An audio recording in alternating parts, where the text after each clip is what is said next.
Hello बच्चों, mission ज्ञान से मैं ज्योति जवर राजस्थान सरकार और वेदांता के CSR इनिशिएटिव ई कक्षा में आपका स्वागत करती हूँ। देखिए बच्चों, हम लोग जो हमारा 16 चैप्टर पढ़ रहे हैं उसका जो बहुत इंपॉर्टेंट पार्ट था वो हम लोग पढ़ के आ चुके हैं, जहां हमने diode, PN junction, transistor, amplifier, इन सब के बारे में हमने बहुत अच्छे से पढ़ा।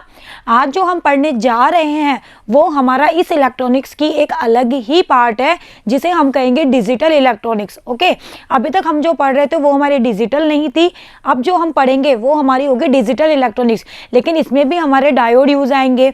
ओके, हमारा ट्रांजिस्टर यूज आएगा। तो इसलिए ये जो पार्ट है बहुत ही इंपॉर्टेंट और बहुत ही ईजी पार्ट है, लेकिन ये लगने में बहुत टिपिकल लगता है, लेकिन अगर आप कॉन्सेप्ट से समझोगे तो आपको ये सबसे इजी पार्ट लगेगा। और यहाँ से न्यूमेरिकल पोर्शन बहुत अच्छा कवर होता है, चाहे आपके कॉम्पिटिटिव एग्जाम आप ले लीजिए या आपका बोर्ड एग्जाम, 1 सेकंड के अंदर इसके न्यूमेरिकल सॉल्व हो जाते हैं। अगर आपको इस पूरी डिजिटल इलेक्ट्रॉनिक्स का बेसिक नॉलेज आपको अच्छे से आता है तो, अदरवाइज आप वो इजी क्वेश्चन बिल्कुल भी अटेम्प्ट नहीं कर पाएंगे। तो आप लोग लिखने से ज़्यादा इसको समझने पर फोकस करिएगा। और लिखना आपको ऐसा नहीं है कि एज इट इज़ यहाँ जो लिखा हुआ है आप वही लिखें, नहीं। अगर आपको ये चीज़ समझ में आ जाएगी तो आप अपनी लैंग्वेज में इसकी जो थ्योरी है उसको आसानी से लिख सकेंगे। इसलिए मैं आपको बार बार कह रही हूँ कि आप ये जो आज हम पढ़ने वाले हैं इसमें लिखने से कहीं ज़्यादा आप लोग समझने पर फोकस करना। ओके बच्चों, तो हेडिंग लगाइए डिजिटल इलेक्ट्रॉनिक्स। अब देखो इसमें हम पढ़ने क्या वाले हैं, इसमें हम लोग मेनली गेट्स वगैरह के बारे में पढ़ने वाले हैं। हमारे जो गेट होते हैं जो हमारे सर्किट वगैरह में यूज़ करे जाते हैं उनके बारे में हम पढ़ेंगे। एंड गेट हुआ, और गेट हुआ, नॉट गेट हुआ, एक्सोर हुआ, नैंड हुआ, नोर हुआ, इन सब के बारे में हम लोग यहाँ पे बहुत अच्छे से स्टडी करेंगे। इनका हम समझेंगे कि ये किस तरह से वर्क करते हैं, इनके क्या प्रॉपर्टीज होती है, इनका क्या बुलियन व्यंजक होता है, इनकी क्या सत्यता सारणी होती है, डायोड्स को यूज करके कैसे गेट बनाए जा सकते हैं। इस तरह से हम लोग आज यहाँ पे सब कुछ स्टडी करने वाले हैं। ओके बच्चों, चलिए तो देखो हमारी जो इलेक्ट्रॉनिक्स है उसमें हम 2 प्रकार के संकेत या जो सिग्नल होता है वो यूज करते हैं। एक जो सिग्नल होता है वो तो होता है अनुरूप, एनालॉग, यानी कि आज की वीडियो से पहले तक की जो वीडियो हमने पढ़ी है ना, वहाँ हमने जो भी इनपुट दिया, हम जो भी इनपुट यूज़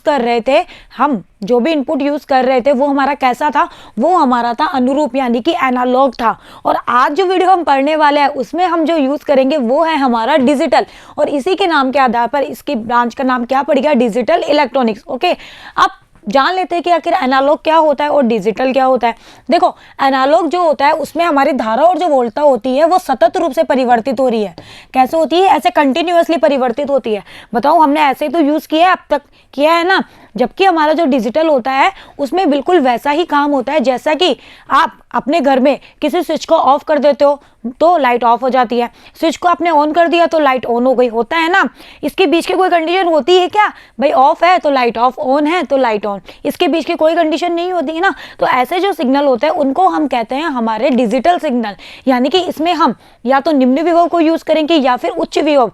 ठीक है, निम्न विभव या फिर उच्च विभव, इनके बीच का कुछ नहीं होता है। तो देखो जैसे आपने स्विच ऑफ किया तो हमारा कोई बल्ब है वो नहीं जल रहा, जैसे ही मैंने स्विच को ऑन कर दिया तो ये ऑन की कंडीशन है, बल्ब ने जलना शुरू कर दिया, वापस स्विच को ऑफ कर दिया तो बल्ब अदीप्त हो गया, फिर स्विच ऑन स्विच ऑफ। तो इस तरह का जो सिग्नल होता है ये डिस्क्रीट कहलाता है और इसे हम कहते हैं हमारा डिजिटल।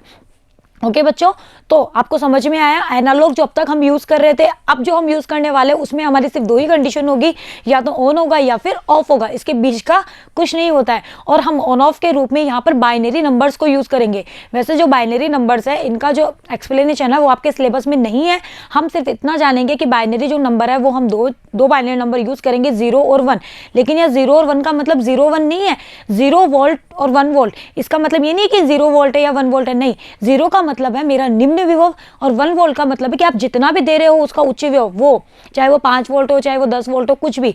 तो 1 का मतलब वो वाला 1 नहीं है जो हम मैथमेटिक्स में यूज करते हैं।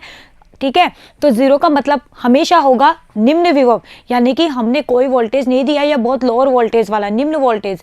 और 1 का मतलब क्या होगा, हमारा उच्च विभव। ओके, या उच्च जो पोटेंशियल हम अप्लाई कर रहे हैं वो। ओके, तो इन्हें हम कहते हैं बाइनरी नंबर्स। अब देखो दिए आधारित जो अंक होते हैं 0 और 1, 0 वोल्ट का मतलब होता है निम्न वोल्ट का स्तर, यानी कि ये निम्न वोल्ट का स्तर है। ठीक है, और 1 वोल्ट का मतलब होता है उच्च वोल्ट का स्तर। बस हम दो ही यहाँ पे यूज करेंगे। ओके बच्चों, जैसे आप इस वाले डायग्राम में भी देख सकते हो, ये निम्न विभव है और ये उच्च विभव है, जिसको मैंने कहा 0 और 1। इनको हम कहते हैं बाइनरी नंबर यानी कि द्विआधारी संख्या, जिसके बारे में आप लोग बहुत अच्छे से आगे के क्लासेस में पढ़ेंगे। अभी हमारे सिलेबस में जितना है हम ओनली उतना ही स्टडी करेंगे। चलिए अब देखो, हम यहाँ पर जो पढ़ने वाले हैं वो है हमारे लॉजिकल गेट्स यानी कि तार्किक द्वार। हम इस पूरी वीडियो में गेट्स के बारे में चर्चा करेंगे कि हमारे गेट्स क्या होते हैं, कितने प्रकार के होते हैं, किस गेट्स का कैसा क्या काम होता है, वो सब हम यहाँ पे आज पढ़ने वाले हैं। मैं आपको पहले ही कह रही हूँ, लिखने से कहीं ज़्यादा समझने पर फोकस करना। अगर आपको एक गेट का पूरा लॉजिक समझ में आ गया ना कि ये इस तरह से वर्क कर रहा है, ऐसा हो रहा है, तो आगे के जो गेट्स है वो आपके लिए बहुत आसान हो जाएंगे। और अगर आपको एक भी समझ में नहीं आए ना, तो आप ऐसा समझ लेना कि आप इसको रटोगे, रटने वाला टॉपिक ये बिल्कुल नहीं है। आप इसको बिल्कुल भी रट के याद नहीं कर सकते हो, ना एग्जाम में लिख सकते हो। इसलिए आप कॉन्सेप्ट को पकड़ना कि आखिर इसका बेस क्या है और इसका कॉन्सेप्ट क्या है, तो फिर थ्योरी आप अपनी खुद की लैंग्वेज में आसानी से लिख सकते हो। ओके बच्चों, चलिए तो देखो लॉजिकल गेट्स होते क्या हैं। लॉजिकल जो गेट्स होते हैं वो ऐसे परिपथ होते हैं, ऐसे तार्किक परिपथ होते हैं जिनमें हमारे इनपुट, हम जो इनपुट देते हैं ना, वो हमारा एक या एक से अधिक हो सकता है। यानी कि जो भी आप इनपुट दे रहे हो वो एक भी हो सकता है, दो भी हो सकता है, तीन भी हो सकता है, चार भी हो सकता है, मतलब कुल मिला के एक या एक से अधिक हो सकता है। लेकिन हमें जो आउटपुट मिलेगा ना, भाई हमने इनपुट दिया तो हमें कुछ तो आउटपुट मिलेगा।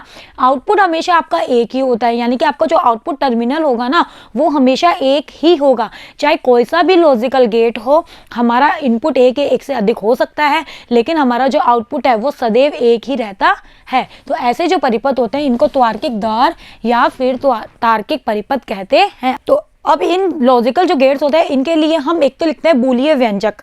ठीक है, बूलियन व्यंजक से मतलब है कि किस तरह से संक्रिया कर रहा है, कि इनके इनपुट और आउटपुट के बीच में क्या संक्रिया हो रही है, उसका एक तो बूलियन व्यंजक होता है। और एक हम इसके लिए निकालते हैं हमारे ट्रुथ टेबल यानी कि सत्यता सारणी। बस ये दो चीजें आपको पता होनी चाहिए और इनके सिंबल आपको पता होने चाहिए, मेन पार्ट यही है। तो सत्यता सारणी क्या होती है कि आपने जो इनपुट दिया उसके संगत आपको जो आउटपुट मिला, उनकी जो टेबल होती है उसे ही हम कहते हैं हमारी ट्रुथ टेबल या फिर सत्यता सारणी। वह सारणी जो द्वार के लिए सभी निवेशी संयोजनों को तथा उनके संगत निर्गत को दर्शाती है, हमारी ट्रुथ टेबल कहलाती है। अब आपको ट्रुथ टेबल को बिल्कुल भी रटना नहीं है, क्योंकि हम बहुत सारे गेट्स पढ़ने वाले हैं। आप एक रट सकते हो, दो रट सकते हो, इतनी सारी नहीं रट सकते। इसलिए रटने की बजाय आप लोगों को निकालनी आनी चाहिए। ओके, चलिए अब देखो हमारे जो गेट्स होते हैं, लॉजिकल जो गेट्स होते हैं वो हम तीन प्रकार के पढ़ रहे हैं। पहले हम तीन पढ़ेंगे, फिर हम आगे यूनिवर्सल गेट भी पढ़ेंगे। Okay, and gate. अब देखो ये एंड का मतलब आप वो वाला एंड में समझना जो इंग्लिश वाला है, तो इसको जब हिंदी में लिखो तो वो वाला मत लिख देना। इस एंड को हम एंड ही कहेंगे, हिंदी में भी हम क्या कहेंगे, एंड ही कहेंगे। ये या कुछ नहीं है, एंड गेट हिंदी में भी इसको एंड ही लिखा जाता है। और गेट, इसको हिंदी में आप और भी लिख सकते हो, इसका दूसरा नाम है अपिद्वार, दो नाम है इसके। और एक होता है नॉट गेट, तो हिंदी में इसके भी दो नाम है, एक तो नॉट गेट हो गया, नॉट द्वार हो गया, एक होता है प्रतिलोमक। हम आगे जानेंगे कि प्रतिलोमक क्या होता है। ओके, तो ये तीन तरह के गेट्स हम पहले स्टडी करने वाले हैं, फिर आगे हम नैंड नॉर, हमारी यूनिवर्सल जो गेट्स होते हैं कि इनको यूज करके हम ये तीनों गेट्स बना सकते हैं, वो हमारे यूनिवर्सल गेट्स कहलाते हैं। हम उनके बारे में भी बहुत अच्छे से जानेंगे और उनको यूज करते हुए हम ये तीनों गेट बनाएंगे यहाँ पे। ओके, चलिए तो पहले हम बात करते हैं हमारे एंड गेट की, यानी कि हमारा जो एंड द्वार है हम उसकी बात करते हैं। अब देखो हमारा जो एंड द्वार है, गेट आपका कोई सा भी हो, मैं आपको पहले ही एक चीज बता चुकी हूँ कि इनपुट एक या एक से अधिक हो सकता है, लेकिन आउटपुट आपको हमेशा 1 ही मिलेगा। तो एंड द्वार में 2 या 2 से अधिक निवेशी हो सकता है, लेकिन निर्गत आपका कितना होगा, हमेशा आपका जो निर्गत होगा वो एक ही होगा। ओके, अब देखो एक द्विनिवेशी एंड द्वार में दो निवेशी, जैसे मान लिया मैंने कि मैंने इनपुट दिए, मैंने 2 इनपुट दिए, हम इन इनपुटों को हमेशा नाम देंगे ए बी। जो भी हम इनपुट दे रहे हैं उसको हम नाम देंगे ए बी, और जो आउटपुट मिलेगा ना उसको हम नाम देंगे वाई। क्या देंगे बच्चों, वाई। आप अपनी मर्जी से इनके नाम चेंज कर सकते हो, ऐसा कोई रेस्ट्रिक्शन यहाँ पे नहीं है। आप 1 2 x या एक्स वाई जेड ये कुछ भी आप कर सकते हो, ऐसा कुछ भी नहीं है। ओके, मैंने बना ली अपने सिंबल कि मैं इनपुट को कहूंगी सदैव ए बी और जो आउटपुट मिलेगा उसको मैं कहूंगी वाई। तो देखो एंड जो द्वार होता है ना, उसका जो बूलियन व्यंजक होता है, अभी मैंने बताया कि हम इसके लिए बूलियन व्यंजक लिखेंगे और हमारा क्या लिखेंगे, सत्यता सारणी। तो बूलियन व्यंजक होता है इनपुट और आउटपुट के बीच में क्या संक्रिया हो रही है उसको दर्शाता है। तो आउटपुट जो वाई हमें मिलेगा एंड द्वार के लिए वो मिलेगा ए डॉट बी, लेकिन हम इसको ए डॉट बी नहीं पढ़ेंगे, ये तो हम पढ़ देते हैं हमारी सुविधा के लिए, लेकिन इसका मतलब होता है कि ए एंड बी, ये एंड संक्रिया को दर्शा रहा है कि ये एंड गेट की संक्रिया है, इसलिए हम इसको क्या पढ़ेंगे, ए एंड बी। लेकिन ये काम वैसे ही करेगा जैसे ये गुणा वाले करते हैं। अभी हम जब ट्रुथ टेबल निकालेंगे ना तो हम देखेंगे, जैसे गुणा में हम करते हैं ना, 0 को 0 से गुणा किया तो भी 0 आया, 1 को 0 से गुणा किया तो भी 0 आया, काम ये उसी तरह से करेगा, लेकिन हम इसको ऐसे नहीं पढ़ते ए डॉट बी।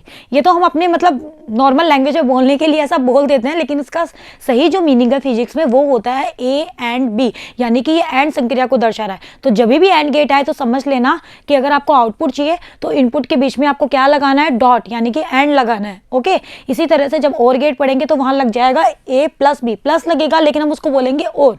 तो अगर आपने ये संक्रिया गलत कर दी, ये बूलियन व्यंजक गलत कर दिया, मान लो आप हो जाते हैं ना, बहुत बार हम कंफ्यूज हो जाते हैं, तो आपको ये गलत बिल्कुल नहीं करना है, इसलिए आप इसकी बहुत अच्छे से प्रैक्टिस करना। चलिए, तो ये होता है हमारे एंड गेट का बूलियन व्यंजक y is equal to A and B. पढ़ेंगे भी हम इसको ऐसे ही, ठीक है। चलिए, जहाँ y मेरा क्या है आउटपुट, a और b मेरे क्या है जो मैंने इनपुट दिया वो। अब देखो इसके लिए जो ट्रुथ टेबल हम लिखेंगे वो कैसे लिखेंगे, हमारे पास इनपुट है a, इनपुट है b, और हमें ये y तो है, आउटपुट मिलेगा ए एंड बी, यानी कि ए डॉट बी, जिसको मैं अगर अपनी लैंग्वेज में बोलूँ तो ए डॉट बी बराबर वाई। अब देखो यहाँ पे आपको यूज़ क्या करना है, मैंने आपको बताया कि हमारे जो गेट्स है उनमें हमारे ओनली बाइनरी नंबर्स ही यूज़ होता है, या तो 0 या फिर 1। 0 का मतलब निम्न वोल्टता स्तर और 1 का मतलब उच्च वोल्टता स्तर।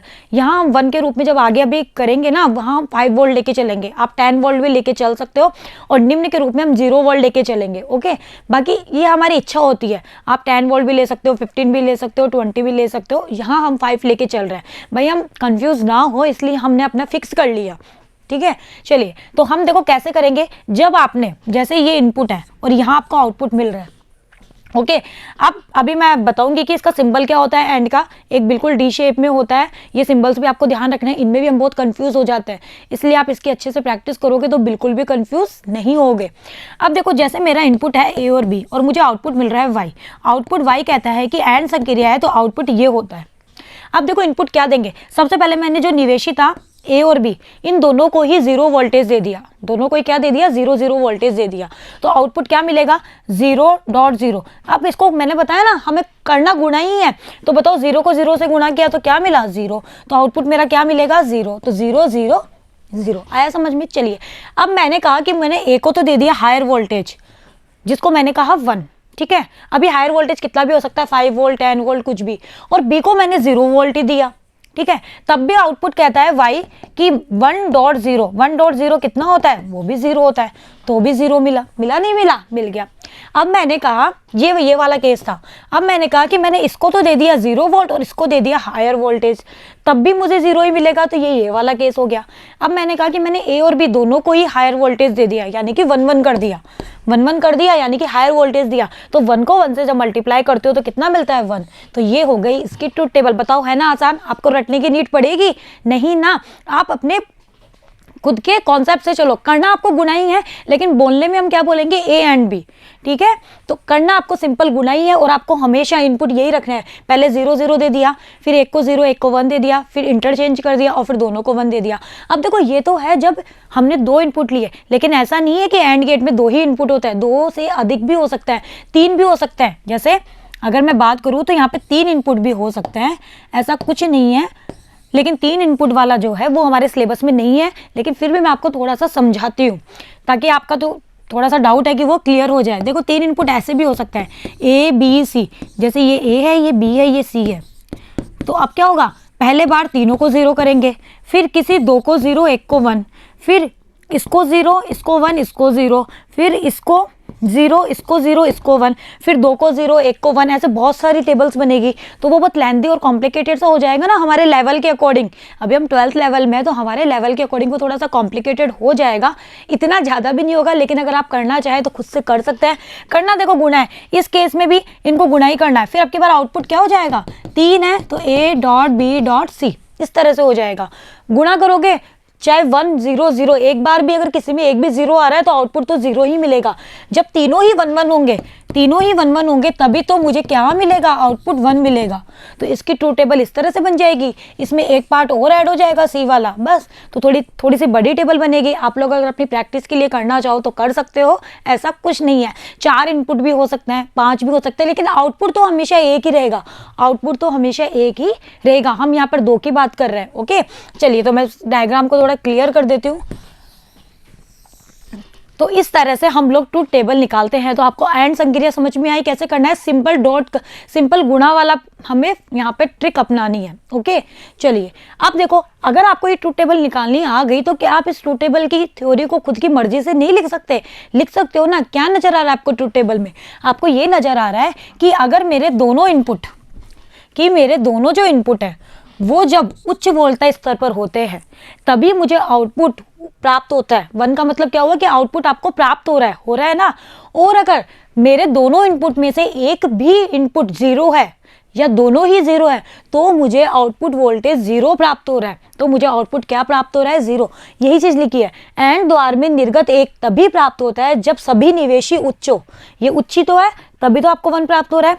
और यदि किसी निवेशी की बिट 0 है, चाहे ये हो चाहे ये हो चाहे ये हो, तीनों में से एक भी 0 है या दोनों ही 0 है, तो भी मेरा आउटपुट क्या होगा, 0 ही होगा। तो बताओ, ये थ्योरी लिखना आसान हुआ? आप इसको अपनी लैंग्वेज में नहीं लिख सकते? लिख सकते हो ना। अभी आगे ऐसे बहुत सी थ्योरी आएगी जो आपको समझ में आनी चाहिए, तब आप उसको खुद की लैंग्वेज में आसानी से लिख सकते हो। ओके बच्चों, चलिए अब देखो, एंड जो द्वार होता है उसका सिंबल क्या होता है? भाई हम ऐसे एंड द्वार, ऐसे एंड गेट थोड़ी लिखेंगे, हम सिंबल से यूज करेंगे। तो आपको सिंबल पता होने चाहिए। बहुत बार एग्जाम में यही क्वेश्चन आ जाता है कि बताइए ये जो सिंबल है वो किस द्वार का है। तो देखो एंड, मैं आपको ट्रिक बता देती हूँ क्योंकि आगे और द्वार आएंगे तो आप कंफ्यूज ना हो। एंड है ना, ए एंड डी, तो ये लास्ट वाले में डी आ रहा है ना, इट मीन्स आपको इसको डी की शेप में बनाना है। लेकिन एक डी तो ऐसा होता है, ऐसा नहीं, आपको इसको थोड़ा सा चौड़ा करके बनाना है। इस तरह का डी बनाना है, वो होता है मेरे एंड गेट का सिंबल। ओके, तो देखो ये डी शेप ही तो है। अब देखो, ये इसमें मैंने दिए इनपुट और यहाँ से मुझे प्राप्त हुआ आउटपुट। इनपुट दिए मैंने ए और बी, तो आउटपुट क्या मिला, ए एंड बी या फिर ए डॉट बी, जिसको मैंने मेरी लैंग्वेज में बोला। तो ये हो गया मेरे एंड द्वार का सिंबल। तो आप लोगों को इस ट्रिक से याद रहेगा। एंड डी आ रहा है लास्ट में, इसलिए डी शेप में, लेकिन डी को थोड़ा सा ब्रॉड करते हुए बनाना है। चलिए अब देखो, एंड द्वार जो है उसको विद्युत स्विचों के द्वारा भी हम समझा सकते हैं। मतलब ये कि अभी जो हमने ये ट्रूथ टेबल यहाँ से फाइंड करी ना, इस ट्रूथ टेबल को हम 2 स्विच लेकर के भी निकाल सकते हैं। अब वो कैसे, चलिए सीखते हैं। देखो, इसके लिए आपको क्या करना होता है, जो भी स्विच आप ले रहे हो ना, स्विच का मतलब इनपुट ही तो हुआ, ठीक है। तो जो भी स्विच आप ले रहे हो उनको आपको सीरीज में जोड़ना है। अब सीरीज और पैरेलल क्या होता है, ये हम लोग जब हमने हमारे 5th 6th चैप्टर पढ़े थे वहाँ हम लोग अच्छे से समझ के आ चुके हैं। मैंने आपको वहाँ बता दिए थे सीरीज कॉम्बिनेशन क्या होता है और पैरेलल यानी कि समांतर क्रम क्या होता है। तो देखो, ये मैंने ए ले लिया इस तरह से और ये मैंने बी ले लिया। ये 2 स्विच है, ठीक है, जिसको मैंने नाम दे दिया ए और बी। और फिर यहाँ पे मैंने एक ये बल्ब लगा दिया। अब ये बल्ब कब जलेगा कब नहीं जलेगा हम ये देखते हैं। और यहाँ पे मैंने लगा दी बैटरी। ओके, चलिए अब देखो, आपको क्या करना है, आपको अपनी ट्रूथ टेबल निकालनी है। क्या कि ये फाइंड आउट होना चाहिए। अगर आपने ये डायग्राम बनाया तो इस डायग्राम से आपको ये चीज़ फाइंड आउट होनी चाहिए। इट मीन्स कि ये एंड द्वार, कि ये जो सर्किट डायग्राम है वो मेरा एंड द्वार को दर्शा रहा है स्विच के रूप में। अब देखो कैसे, जैसे मैंने यहाँ से धारा प्रवाहित करी, अब बिल्कुल वैसे ही जैसे आप घर में स्विच को ऑफ कर देते हो तो लाइट नहीं जलती है, स्विच को ऑन कर देते हो तो लाइट जलती है। अब देखो, यहाँ पर थोड़े से वर्ड्स कंफ्यूजिंग जरूर है, लेकिन आप खुद की लैंग्वेज में उनको समझना। स्विच को ऑफ करना एक चीज़ होती है कि मैंने स्विच ऑफ कर दिया। ऑफ करने का मतलब होता है कि ये जो वायर है ना, इस वायर के टच नहीं है, यानी कि ये ओपन है। देखो, इसका दूसरा नाम है खुला स्विच, इसको ऐसे भी कह सकते हैं। स्विच को ऑफ करना या फिर खुला स्विच, वो आप इस डायग्राम से समझो एक ही बात है कि स्विच ऑफ है या फिर मेरा जो ये स्विच है वो खुला है, एक ही बात है। अब देखो, ऑफ और ओपन दोनों से ऐसा लग रहा है ना कि दोनों एक दूसरे के विपरीत होनी चाहिए, लेकिन देखो बोलने का तरीका है। इसलिए आप इसको खुद की लैंग्वेज में सीखो कि आप घर में लाइट जो होती है, स्विच ऑफ होता है। स्विच ऑफ होने का मतलब होता है कि ऐसा हमारा कोई स्विच है, जब तक ये वायर इसके टच नहीं होगा करंट आगे फ्लो होगी क्या, नहीं, यानी कि ये खुला है, यहाँ से करंट फ्लो नहीं हो सकती। तो इसको हम दूसरी लैंग्वेज में भी बोल सकते हैं कि हमारा जो स्विच है वो खुला परिपथ है, यानी कि हमारा जो परिपथ है वो खुला है, ऐसे भी बोल सकते हो।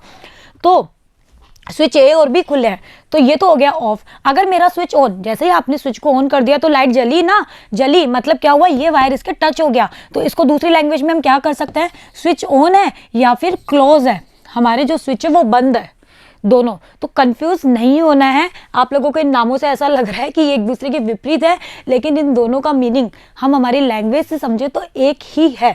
तो कोई सा भी आ सकता है। बहुत बार एग्जाम में ऐसे कंफ्यूजिंग क्वेश्चंस आ जाते हैं कि हम पढ़ने में मिस्टेक कर जाते हैं और हमें आते हुए भी हम गलत करके आ जाते हैं।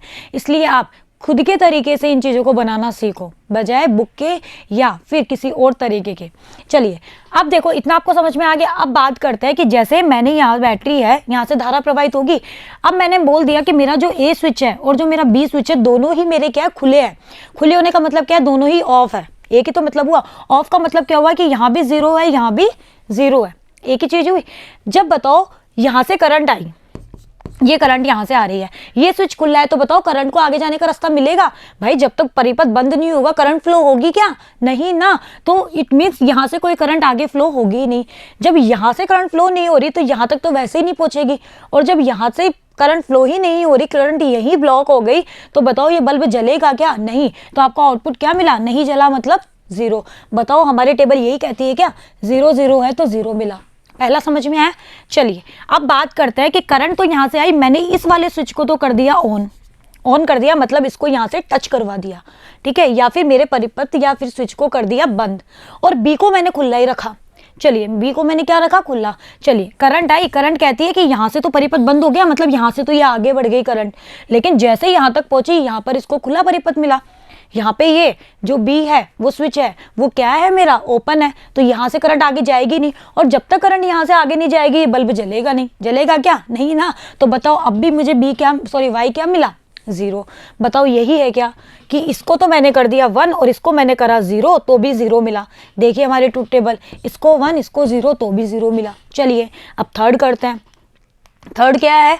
इसको मैंने कर दिया बंद, इसको मैंने कर दिया ऑफ, स्विच को मैंने ऑफ कर रखा है, और इस स्विच को मैंने कर दिया ऑन, यानी कि इसको तो टच करवा दिया अब की बार और इसको टच नहीं करवाया। चलिए करंट वापस आई, जैसे ही करंट आई पहले तो ए स्विच से गुजरेगी, ये तो इसको खुला मिला। जब ये खुला मिला तो करंट तो आगे बढ़ेगी नहीं, चाहिए बंद हो तो भी क्या हुआ, और जब करंट आगे बढ़ेगी नहीं तो बल्ब अब की बार भी नहीं जलेगा, तो भी क्या हुआ? 0। चलिए अब करते हैं दोनों केस की, दोनों को ही मैंने करवा दिया बंद, यानी कि मैंने दोनों स्विच कर दिए ऑन या स्विचों को कर दिया बंद। जब दोनों ही स्विच को मैंने ऑन कर दिया, करंट यहाँ से आई, ये स्विच इसको बंद मिला तो आगे बढ़ी, ये भी इसको बंद मिला तो आगे बढ़ी, और इसके अंदर आई और बल्ब मेरा जल गया। तो 1 1 पे हो गया 1। बताओ यही ट्रूथ टेबल है या नहीं? यानी कि हम इस एंड जो संक्रिया है उसको दो स्विच के माध्यम से इस तरह से दर्शा सकते हैं। दर्शाया ना हमने, और हमने अब देखो जो चीज मैंने आपको समझाई है ना, बिल्कुल एज इट इज वही चीज थ्योरी में लिखी हुई है। तो अगर आपको ये चीज समझ में आ गई ना कि ये किस तरह से ऑपरेट कर रहे हैं, तो आप ये थ्योरी खुद से लिखोगे, ना कि यहाँ से आप लोग उतारोगे, क्योंकि खुद से लिखोगे तो वो आपके लिए बहुत आसान होगा। हाँ, आपको अगर कोई कन्फ्यूजन हो रहा है तो आप वीडियो को 2-3 बार अच्छे से देखिए, अच्छे से समझिए, बुक को अच्छे से पढ़िए, थ्योरी को एक बार यहाँ से भी पढ़ लीजिए, फिर उसको खुद की लैंग्वेज में उतारिए। ओके बच्चों, चलिए तो आपको ये चीज़ समझ में आई कि किस तरह से जब हमारे दो स्विच श्रेणी क्रम में लगे होते हैं तो वो एंड गेट बनाते हैं, वो एंड गेट की तरह बिहेव करते हैं ना, ये एंड गेट की तरह ही तो कर रहे हैं। चलिए तो मैं इस डायग्राम को क्लियर कर देती हूँ। वैसे मैं आप लोगों को पहले भी बता चुकी हूँ, अगर आपको डायग्राम भी यहाँ पे दिखने में प्रॉब्लम आ रही है तो आप लोग अपनी बुक भी रेफर कर सकते हैं।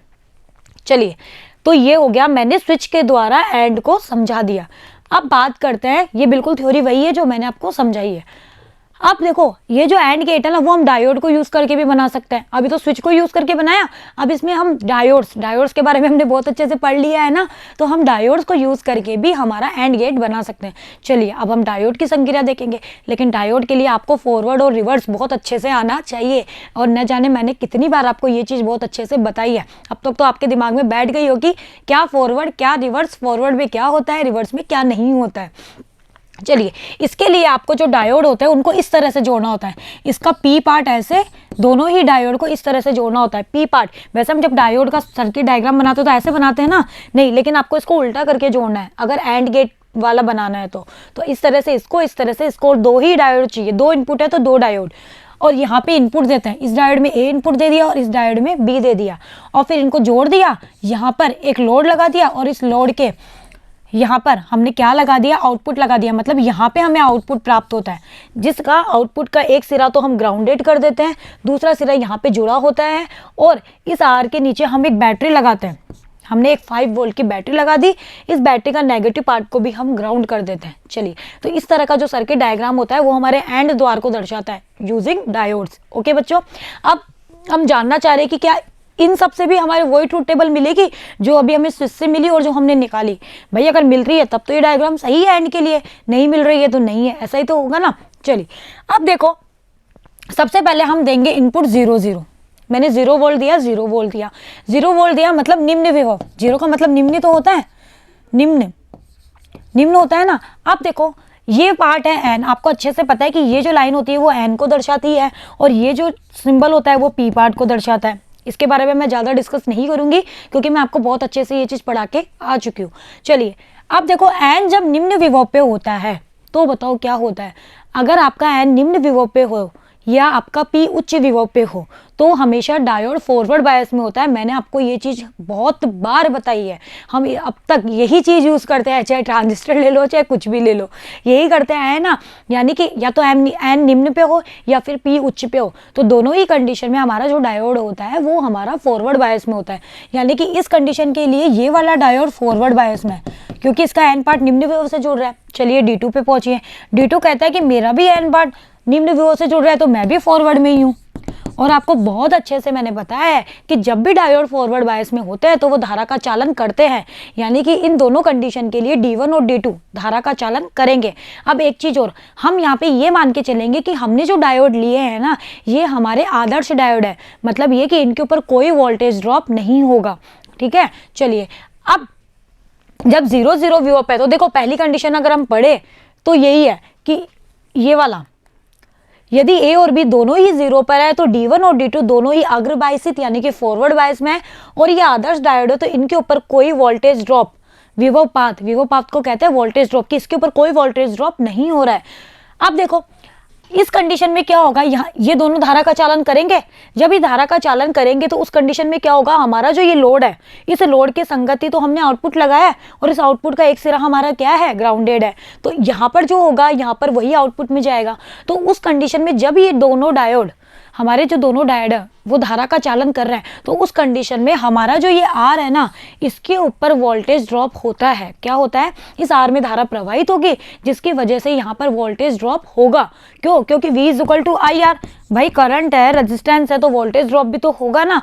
तो इसलिए हमारा जो प्रतिरोध R है उसके ऊपर 5 वोल्ट का विभव पतन होगा। जितना यहाँ है नीचे उतना ही विभव पतन, मतलब यहाँ पर 5 वोल्ट का वोल्टेज ड्रॉप हो जाएगा जिसकी वजह से हमारा जो आउटपुट होगा वो हमें 0 मिलेगा।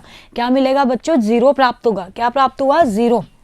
यानी कि कुल मिला के आपको एक चीज यहाँ पे ये ध्यान रखनी है, वो ये कि अगर आपके दोनों डायोड में से एक भी डायोड आपका फॉरवर्ड बायस हो रहा है और नीचे हमने बैटरी लगा रखी है तो उस कंडीशन में हमारे इस आर में धारा प्रवाहित होगी जिसकी वजह से इसके ऊपर वोल्टेज ड्रॉप होगा और वोल्टेज ड्रॉप होने की वजह से हमें आउटपुट पे कुछ भी प्राप्त नहीं होगा। सारा का सारा वोल्टेज ड्रॉप यहाँ हो जाएगा जिसकी वजह से आउटपुट पे कुछ नहीं मिलेगा और आउटपुट मेरा क्या होगा, 0 होगा। तो आया समझ में। चलिए, तो ये तो था मेरा पहला केस। अब करते हैं दूसरा केस। तो डायग्राम को वापस क्लियर करते हैं।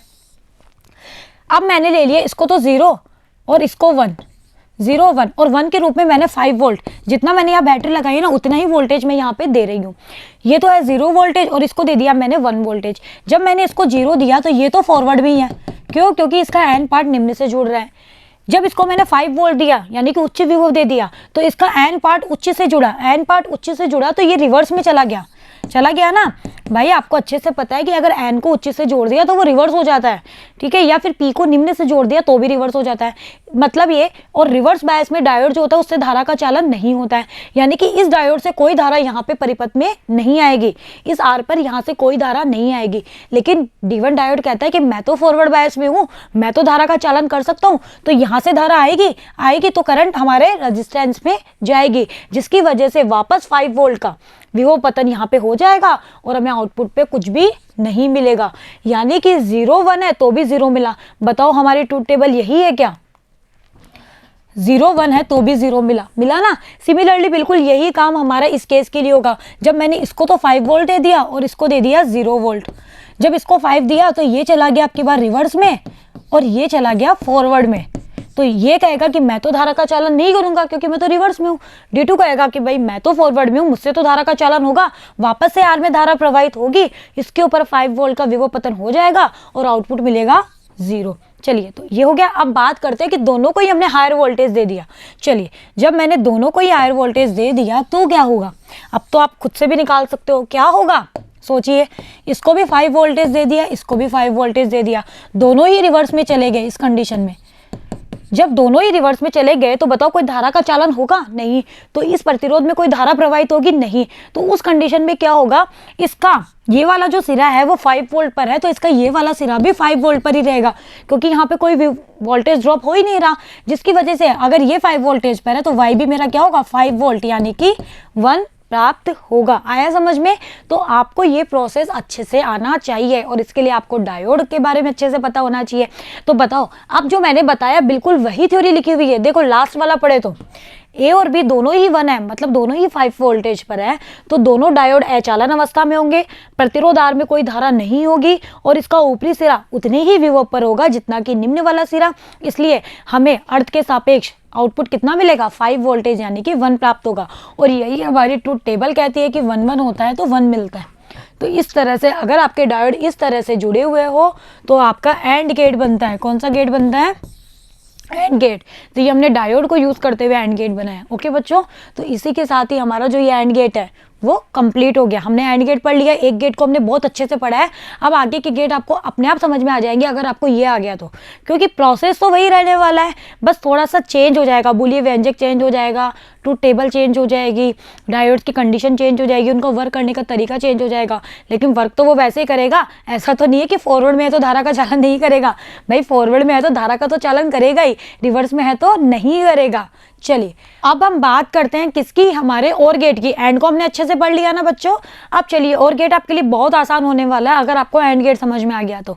अब देखो, और गेट कोई सा भी हो, इनपुट एक या एक से अधिक और आउटपुट हमेशा 1। यहाँ पे हम 2 इनपुट लेके चल रहे हैं, आउटपुट तो एक ही मिलने वाला है। तो और में भी हम 2 या 2 से अधिक आउटपुट हो सकते हैं, सॉरी इनपुट हो सकते हैं, लेकिन आउटपुट हमेशा क्या होगा, हमारा एक ही होगा। यदि द्विनिवेशी हमें और द्वार ले रहे हैं तो उसमें 2 निवेशी, वही हम ए और बी हमारे इनपुट मानेंगे, वाई को हम आउटपुट मानेंगे। तो इसके लिए जो बूलियन व्यंजक बना वो बना वाई बराबर ए प्लस बी। अगर और आ जाए तो जोड़ना है, जोड़ने वाली संक्रिया की तरह यूज करना है, एंड आ जाए तो गुणा यानी कि डॉट वाली संक्रिया की तरह यूज करना है। लेकिन इसको बोलेंगे क्या फिजिक्स की लैंग्वेज में, ए और बी, ना कि ए प्लस बी। हालांकि ये संक्रिया कर वैसे ही रहा है, लेकिन बोलने में आपको क्या बोलना है, ए और बी। तो इसका बूलियन व्यंजक क्या हो गया, ये। चलिए, तो इसका मतलब क्या है, वाई बराबर है ए और बी। अब इसकी ट्रूथ टेबल लिखो। ट्रूथ टेबल आपको वैसे ही यूज करनी है जैसे अभी हमने करी थी। इनपुट तो हमारे फिक्स रहेंगे, आउटपुट हमारे अलग अलग आएंगे क्योंकि हमारा बूलियन व्यंजक चेंज हो गया। वही ए बी और ये वाई है। ये पहले 0 0 दिया, फिर 1 को 0 1 को 1 किया, फिर 1 को 1 1 को 0 किया, और फिर दोनों को ही 1 किया क्योंकि हम ओनली 2 इनपुट लेके चल रहे हैं। यही चीज आप 3 के लिए भी कर सकते हो जैसे मैंने आपको बताया था। अब यहाँ पर हमारा और के लिए संक्रिया क्या है, मतलब बिल्कुल वैसे ही काम करेगा जैसे हम जोड़ते हैं। चलिए, जब ये भी 0 ये भी 0, 0 में 0 को जोड़ा तो 0, जब ये 0 और ये 1, 0 में 1 को जोड़ा तो हमेशा 1 ही मिलता है, तो ये हो गया 1। ये 1 और ये 0, 1 में 0 को जोड़ो चाहे 0 में 1 को जोड़ो, मिलता तो 1 ही है। और 1 + 1, अब यहाँ आके आप लोग कंफ्यूज हो सकते हो। आप लोग कहोगे अगर मैथमेटिक्स की तरह बात करें तो ये तो 2 हो जानी चाहिए, लेकिन नहीं, मैंने आपको बताया कि यहाँ पर हम बाइनरी नंबर्स यूज करें, और बाइनरी जो नंबर्स होते हैं वो 0 और 1 होते हैं। 0 मतलब निम्न विभव, 1 मतलब उच्च विभव। तो 1 में 1 को जोड़ोगे तो 1 ही मिलेगा। हम यहाँ पे 2 नहीं लिख सकते, हम बाइनरी नंबर्स की फॉर्म में लिख रहे हैं। मतलब कुल मिला के बात इतनी है कि जब दोनों इनपुट हमारे उच्च वोल्टेज पर होंगे तो हमारा आउटपुट भी उच्च मिलेगा। इसका अगर फिजिक्स में मीनिंग देखा जाए इलेक्ट्रॉनिक्स की भाषा में तो इसका मतलब ये है। आप यहाँ पे 2 मत कर देना कि आप लोग अपना मैथमेटिक्स वाला माइंड यूज करें और यहाँ पे 1 + 1 को करके आ जाए 2। नहीं, यहाँ बाइनरी नंबर है तो 0 और 1 के अलावा कोई और नंबर हम यहाँ पे यूज नहीं करेंगे। और 0 और 1 का मतलब भी बिल्कुल ये नहीं है कि 1 का मतलब हो गया 1 वोल्ट। 1 का मतलब है हमारा उच्च विभव, जितना भी हमने दिया है, चाहे 5 हो चाहे 10 हो, कुछ भी हो। और 0 का मतलब है हमारा निम्न विभव। ओके, चलिए, तो बताओ 1 में 1 1 है, दोनों ही उच्च विभव पर है, तो भी हमें क्या मिलेगा, उच्च ही मिलेगा, क्योंकि 1 1 1 1 में जब एंड संक्रिया होती है तो 1 ही प्राप्त होता है। तो ये तो गलत है, और 1 + 1 = 1 ये सही है। चलिए, अब बताओ, अगर आपको ये ट्रूथ टेबल समझ में आ गई, इसकी थ्योरी नहीं लिख सकते? क्या थ्योरी है, क्या नजर आ रहा है आपको? हमें ये नजर आ रहा है कि जीरो कब मिल रहा है, जीरो जब मिल रहा है और गेट में हमें जीरो तब मिलता है आउटपुट जब हमारे दोनों इनपुट टर्मिनल निम्न विभव पर हो, तभी जीरो मिल रहा है। अदरवाइज दोनों में से अगर एक भी मेरा उच्च विभव पर है या दोनों ही उच्च विभव पर है तो मुझे आउटपुट प्राप्त होता है। आया समझ में? चलिए, तो ये थ्योरी आप खुद से लिख सकते हो। अब आगे बढ़ते हैं, अब इसका भी सिंबल देखते हैं। एंड का सिंबल था इसके लास्ट के डी से, याद रख लेना, डी शेप में इसका सिंबल है। इसका देखो कोई ट्रिक नहीं है, एंड अगर डी से बनता है ना तो इसको आपको बनाना है कुछ इस तरह से, इस तरह की शेप का। यहाँ से ये ऐसे और यहाँ से ये ऐसे। देखो डी में तो ये बिल्कुल स्मूथ होता है, यहाँ इस और में ये स्मूथ नहीं है, ये कुछ अलग सा है। तो आपको इस तरह का सिंबल यहाँ पे बनाना है, ठीक है। यहाँ से ये शार्प हो गया ना और यहाँ से भी ये थोड़ा सा मुड़ गया, वही इनपुट और आउटपुट क्या मिला, ए और बी। ए और बी मतलब ए प्लस बी। तो इस तरह का इसका सिंबल होता है। चलिए अब इसको स्विच से समझाते हैं कि अगर हम दो स्विच यूज करें तो क्या हमारा और गेट कैसे बनेगा। भाई हमें स्विचों को कैसे लगाए कि और गेट बन सके। चलिए, वहां लगाया था सीरीज में, यहाँ लगाना है पैरेलल में। एंड में हमने सीरीज में लगाया था ना, यहाँ हमने पैरेलल में लगाया, ये देखो पैरेलल में। और फिर बल्ब लगा दिया यहाँ पे बैटरी लगा दी। चलिए अब इसकी संक्रिया समझते हैं, फिर थ्योरी तो आप खुद से लिख सकते हो।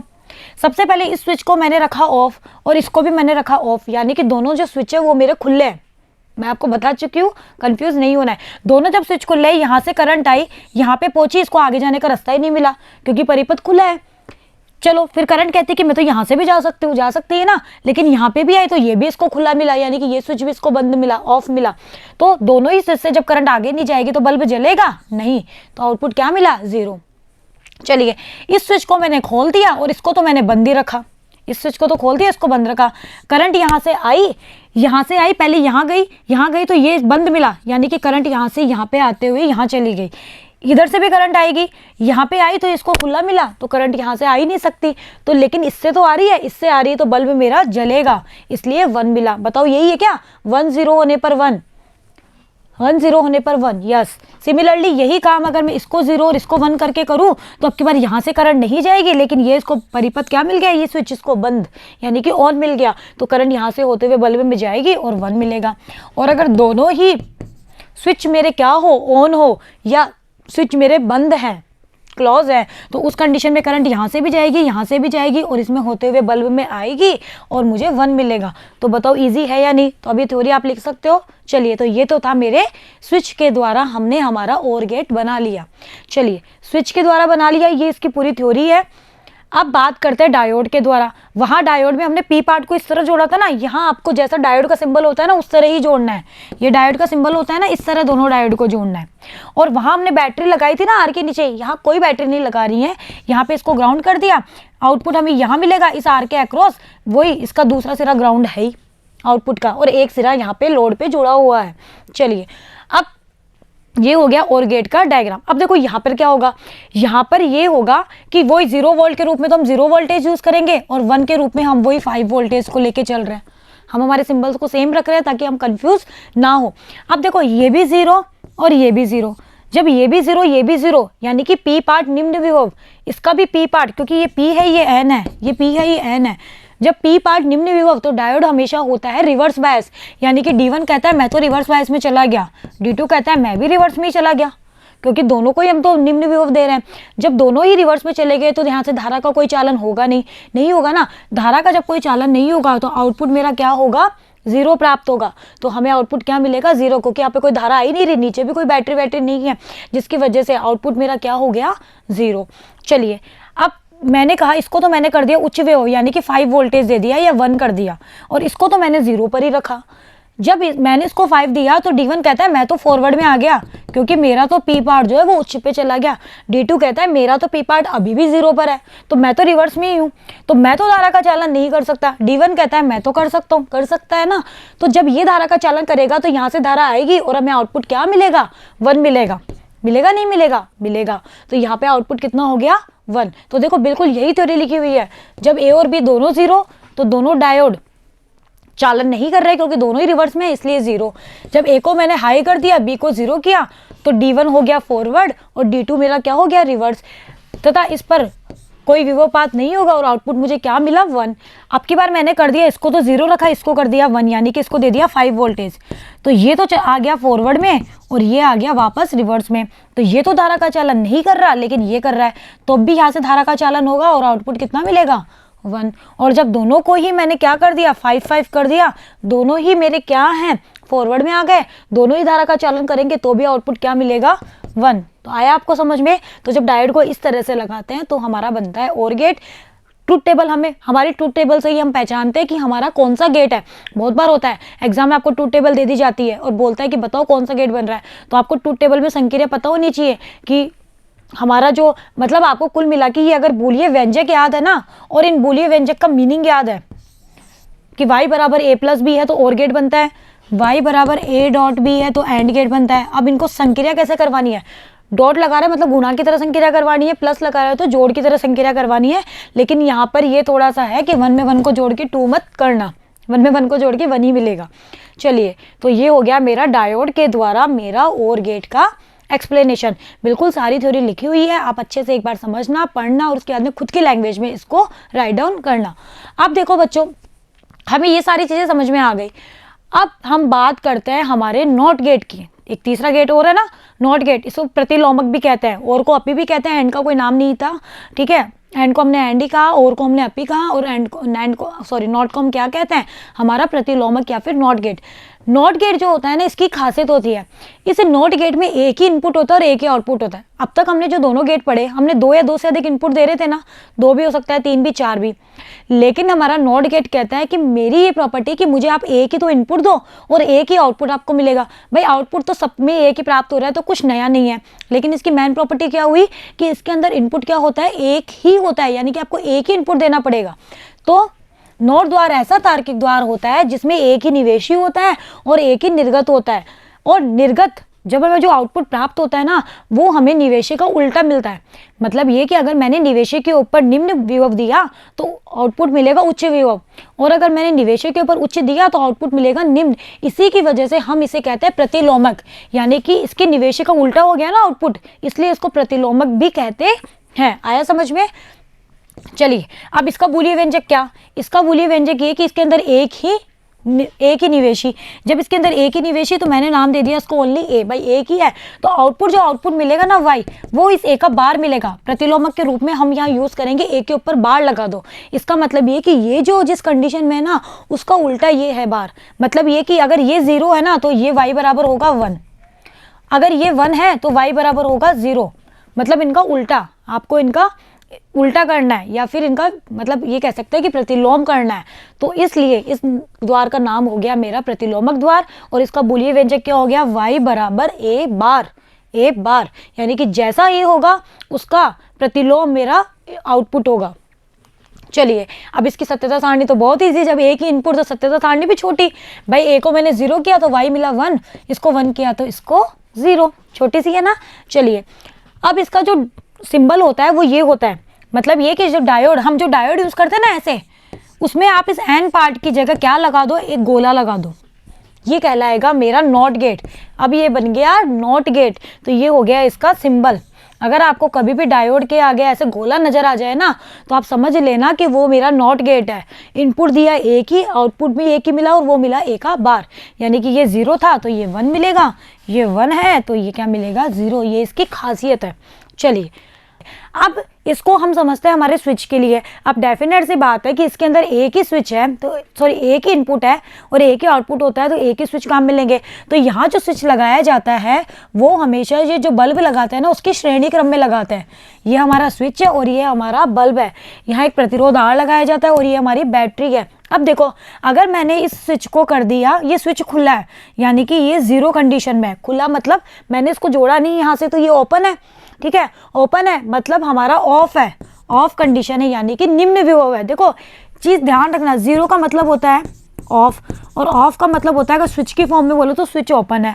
1 का मतलब होता है ऑन, और ऑन की फॉर्म में बोले तो इसका मतलब है ये स्विच मेरा क्लोज है, यानी कि बंद है। तो ये ध्यान रखना आप।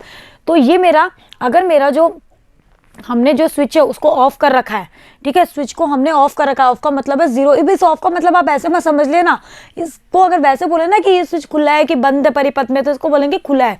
तो अगर ये जीरो है तो उस कंडीशन में क्या होगा, यहाँ से जो भी करंट फ्लो होगी वहाँ इसको यहाँ जाने का तो कोई रास्ता मिलेगा नहीं, क्योंकि ये परिपथ है ही नहीं, यहाँ पे नहीं है ना, जिसकी वजह से हमें वाई के ऊपर क्या मिलेगा 1, क्योंकि सारी की सारी करंट बल्ब में जाएगी और बल्ब जलेगा, यानी कि 1 प्राप्त होगा।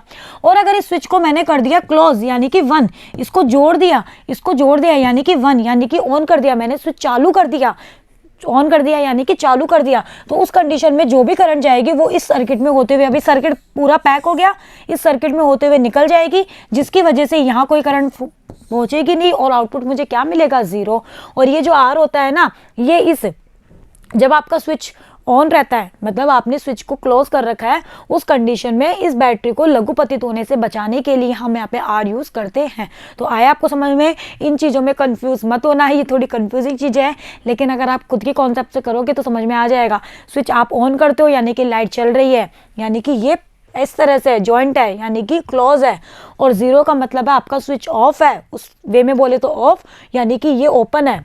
ओके चलिए, अब देखो हम ट्रांजिस्टर जो है उसको हमें हमारे डायोड वगैरह इनसे बनाना है, लेकिन जो हमारा नॉट जो गेट होता है ना, वो हम हमारा जो गेट्स होते हैं उनको हमने डायोड से बनाए। हमने देखा एंड गेट भी लिया और गेट भी लिया, दोनों को डायोड से बनाए ना, लेकिन हमारा जो नॉट गेट होता है ना उसको हम ट्रांजिस्टर का यूज़ करते हुए बनाते हैं। और यहाँ मैंने आपको बताया था कि हमारा जो ट्रांजिस्टर होता है वो एक स्विच की तरह बिहेव करता है, तो यहाँ पर हमारा स्विच की तरह काम कौन करेगा, हमारा ट्रांजिस्टर। तो इसको हम डायोड यूज़ करते हुए नहीं बनाते, इसको ट्रांजिस्टर को यूज़ करते हुए बनाया जाता है। तो नॉट द्वार को डायोड का उपयोग करके नहीं बनाया जा सकता, इसके लिए ट्रांजिस्टर का उपयोग किया जाता है, और परिपथ में एक एनपीएन ट्रांजिस्टर प्रयुक्त किया जाता है। ये कौन सा है दिख रहा है आपको? वैसे भी इमीटर से करंट बाहर आ रही है, इसलिए ये मेरा एनपीएन ट्रांजिस्टर है। ये इमीटर, ये बेस, ये कलेक्टर, ठीक है। इसमें आधार बी को, यहाँ पर आधार बी के साथ में एक अल्प प्रतिरोध लगा दिया जाता है, यहाँ पर संग्राहक के साथ में भी एक प्रतिरोध लगाया जाता है, यहाँ पर वो बैटरी जुड़ी हुई रहती है और ये ग्राउंडेड रहती है, और वाई हमें यहाँ पे प्राप्त होता है, यहाँ पे। ओके, तो टर्मिनल ए से जोड़ा जाता है। उत्सर्जक जो होता है वो ग्राउंडेड होता है, वह संग्राहक को आरसी द्वारा दिष्ट प्रदायक वीसी के धनात्मक सिरे से जोड़ा जाता है। इस दिष्ट प्रदायक का ऋणात्मक सिरा ग्राउंडेड होता है, और निर्गत संग्राहक तथा पृथ्वी के सापेक्ष यहाँ पे प्राप्त होगा।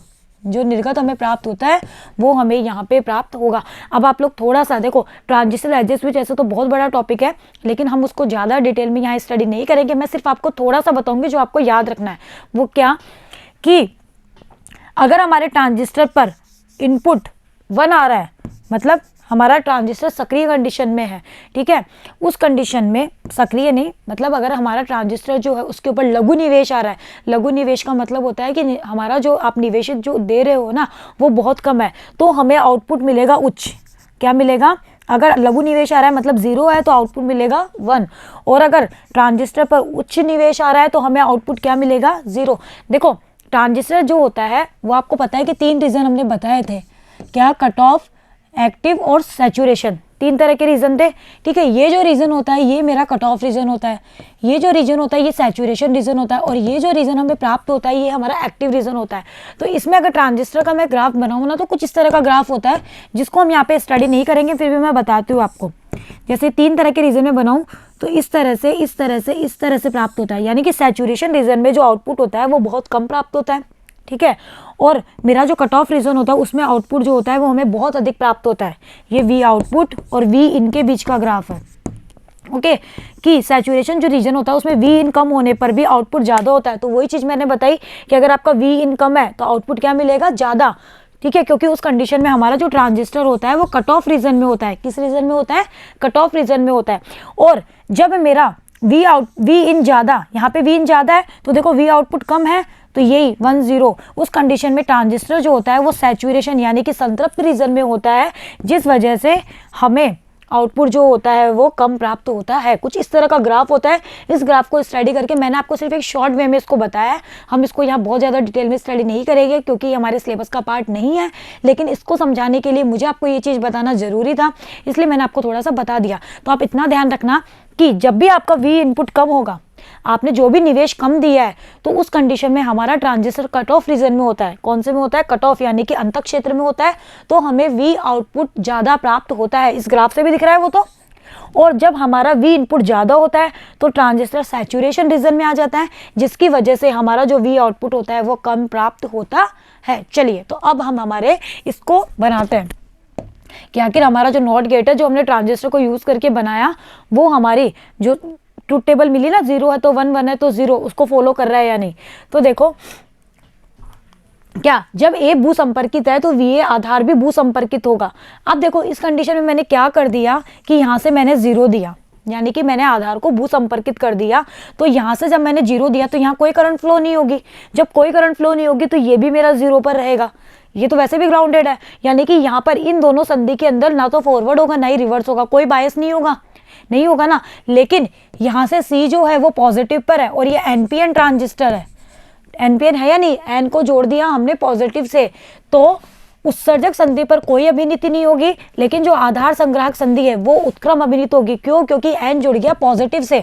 ये एन है, एन जुड़ा पॉजिटिव से, इट मीन्स ये चली गई रिवर्स बायस में। रिवर्स बायस में चली गई ना ये वाली संधि, तो इसकी वजह से क्या होगा, हमारा आधार धारा व उत्सर्जक धारा 0 हो जाएगी।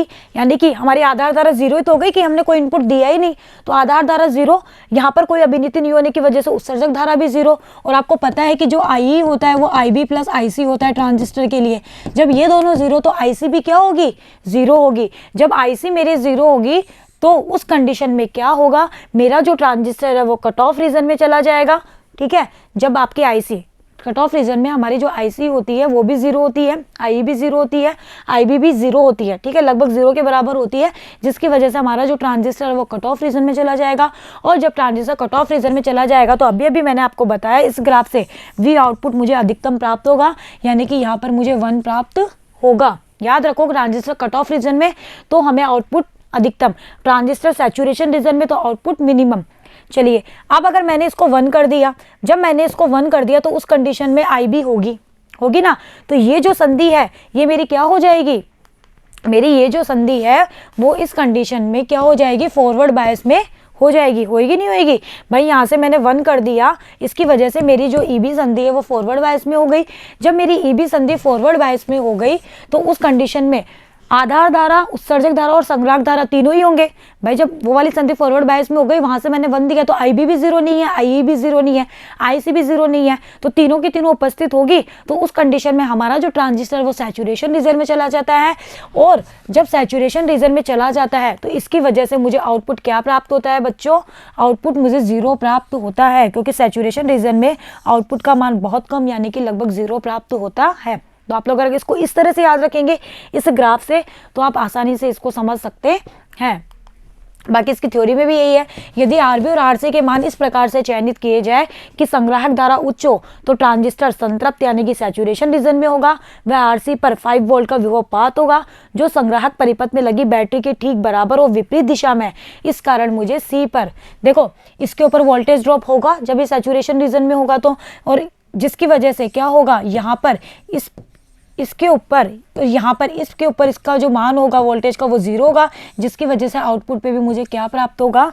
0 प्राप्त होगा। बिल्कुल वैसे जैसे हमने वो डायोड वगैरह में करे थे ना, बिल्कुल वैसे ही। तो आप लोग तो अगर ये चीज़ याद रख लोगे तो आप लोग इसको आसानी से समझा सकते हो। ओके बच्चों, तो ये था हमारा नॉट गेट, जिसको हमने ट्रांजिस्टर यूज करते हुए बनाया, ना कि डायोड। चलिए, अब हम आते हैं हमारे नॉर गेट पे। 3 तरह के गेट हमने पढ़ लिए, एंड, और नॉट। अब एक गेट और होता है नॉर, नैंड, ये भी होता है। ये इन्हीं 3 गेटों को यूज करके हम बनाते हैं। देखो नॉर का मतलब है, एन का मतलब तो हो गया नॉट, और का मतलब और गेट, यानी कि एक और गेट के श्रेणी क्रम में जो पीछे होता है ना, उसकी श्रेणी क्रम में इसको लगाते हैं। ये ध्यान रखना, लिखते नॉर है लेकिन और गेट जो होता है उसके पीछे या उसकी श्रेणी क्रम में एक नॉट गेट लगा करके हम नॉर गेट बनाते हैं। तो नॉर एक ऐसा तार्किक द्वार होता है जो एक और गेट के श्रेणी क्रम में नोट लगाकर प्राप्त किया जाता है, और द्वारा जो निर्गत होता है उसको नोट के निवेशी को दिया जाता है। देखो ये जो थ्योरी है वो आप इस डायग्राम से समझो। हमारा जो ये डायग्राम है ये हमारा और गेट है, और गेट का सिंबल है ये और गेट के आगे मैंने लगा दिया नॉट गेट, ये नॉट गेट है या नहीं है? तो और गेट के आगे आपने अगर श्रेणी क्रम में नॉट गेट लगा दिया तो ये जो पूरा गेट बना इसे हम कहेंगे नॉर गेट। क्या कहेंगे? NOR gate. अब देखो इनपुट तो आप यहीं से दोगे, आपने और गेट में जो इनपुट दिया तो आपको आउटपुट यहाँ प्राप्त हुआ। और गेट का आउटपुट क्या होता है? इसका बूलियन व्यंजक होता है a प्लस बी। अगर ए और बी दे रहे हो तो आपको ये आउटपुट प्राप्त हो। अब ये जो आउटपुट है बताओ वो इस नॉट गेट के लिए इनपुट होगा नहीं होगा? होगा ना। और फिर इस नॉट गेट का जो आउटपुट हमें प्राप्त होगा वही हमारा इस पूरे गेट का आउटपुट होगा। तो आपको पता है कि नॉट गेट जो होता है वो रिवर्स कर देता है, इसलिए मैंने लिखा a प्लस बी का रिवर्स। बार लगा दिया ना इसके ऊपर, तो बार का मतलब है कि इसका उल्टा हो गया। तो बताओ ये आपको समझ में आया नहीं आया कि ये और गेट था, और गेट पे आपने इनपुट दिया ए बी, तो आपको अच्छे से पता है कि और गेट का आउटपुट होता है ये। जब आपको ये यहाँ पे मिल गया a प्लस बी, अब इसके आगे आपने लगा रखा है नॉट गेट। तो नॉट गेट क्या होता है? जो भी इनपुट होता है उसका प्रतिलोमक होता है आउटपुट। तो y क्या हो गया? a प्लस बी का बार। हुआ नहीं हुआ? इसका सिंबल देखो, इसका एक सिंबल ये है और इसको शॉर्ट वे में इस तरह भी बनाया जाता है। अगर आपको कभी भी और गेट के आगे ऐसे ये नजर आ जाए ना गोला, तो समझ लेना वो है नॉर गेट, यानी कि ये तो है नॉट गेट और ये है आपका और गेट, इन दोनों को मिला के बनाया गया है। तो इसको इस तरह से भी बनाते हैं और इसको इस तरह से भी।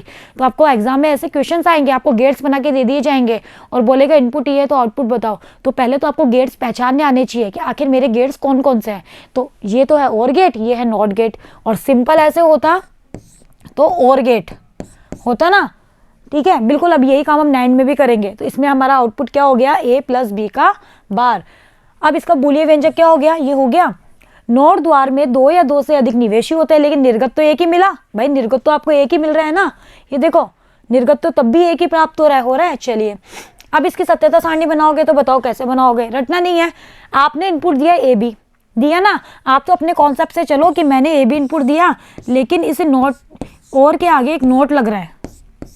ये मैंने ए बी दिया, मैंने ए बी दिया 0 0, लिख दिया मैंने 0 0। तो और गेट का काम है कि 0 और 0, तो हमें इसको प्लस की तरह बिहेव करवाना है। 0 में 0 को जोड़ा तो 0 मिला, यानी कि यहाँ पर 0 प्राप्त हुआ। अब ये 0 इस नोट के लिए क्या काम करेगा? इनपुट का करेगा। जब यहाँ पे नॉट गेट लगा है तो नॉट गेट 0 को क्या बनाता है? 1। तो बताओ क्या मिलेगा? आउटपुट 1, यानी कि a प्लस बी का बार क्या मिला मुझे? 1। हुआ ना आसान? चलिए अब करते हैं 0 1। जब 0 1 किया तो a प्लस बी क्या मिला? 1। जब ये 1 मिला तो नॉट कहता है कि मैं तो 1 को 0 बनाता हूँ, इसलिए 0। जब 1 0 दिया, 1 0 दिया तो भी 1 मिला, नॉट कहता है मैं भी 1 को 0 बनाता हूँ, इसलिए 0। और जब तीनों ही 1 है तो भी 1 मिलेगा, 1 को ये नॉट क्या कर देगा? 0 बना देगा, तो 0। तो बताओ रटना पड़ेगा? नहीं ना, इजीली कर सकते हो। अगर आपको एंड और नॉट गेट बहुत अच्छे से आता है तो आप इसको भी आसानी से कर सकते हो। ओके बच्चों, चलिए स्पष्ट है कि नॉर द्वार में सभी निवेशी जो होते हैं वो 0 होने पर, तीनों 0 है तब तो हमें आउटपुट मिल रहा है 1।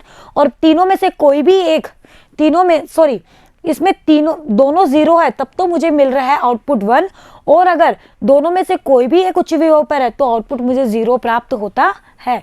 तो ये इसकी ट्रुथ टेबल हो गई और इस ट्रुथ टेबल की ये हो गई थ्योरी, जो आप अपनी मर्जी से लिख सकते हो। चलिए अगर मैं 3 की बात करूं, जैसे 3 निवेशी हो तो, यानी कि जो ये और गेट लिया ना हमने, इसमें मैंने 3 टर्मिनल लगा दिए। अब ये सत्यता सारणी आप खुद बना के देखेंगे। फिर इसके आगे लगा दिया नॉट गेट, तीनों को 0 किया तो यहाँ पर क्या मिलेगा? a प्लस बी प्लस सी। भाई 3 होंगे तो तीनों को जोड़ देंगे, 0 0 0 को जोड़ते तो 0 0 से मिला 1। बस 1 केवल इसी कंडीशन में प्राप्त होगा। बाकी देखो 0 0 और 1 को रखा 1, फिर अब की बार इसको 1 रख दिया, अब की बार इसको 1 रख दिया, फिर 2 को 1 1 को 0, इन 2 को 1 1 को 0, इन 2 को 1 1 को 0 और तीनों को 1 तो भी 0। तो इस तरह से आप 3 के लिए भी ट्रुथ टेबल बना सकते हो और इसका ये वाला सिंबल 3 के लिए ये वाला डायग्राम हो जाएगा। ओके बच्चों, ठीक है। तो ये था हमारा नॉर गेट।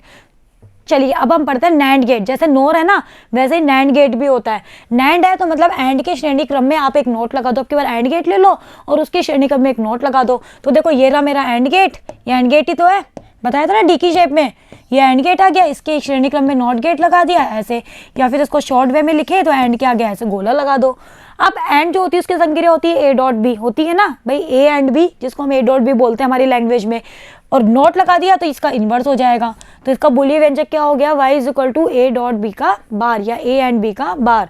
अब इसको भी आप वैसे ही कर सकते हो। नैंड जो होता है, जैसे मैंने इसमें दिया 0 0, 0 0 दिया तो 0 को जब 0 से मल्टीप्लाई करते हो तो 0 मिलता है। जब 0 मिलेगा तो नॉट कहता है कि मैं तो 0 को 1 बना देता हूँ, तो 1 आ गया। 1 0 दिया तो भी 0 मिला, तो भी क्या मिलेगा 1। 1 0 दिया तो भी 0 मिला, 0 को 1।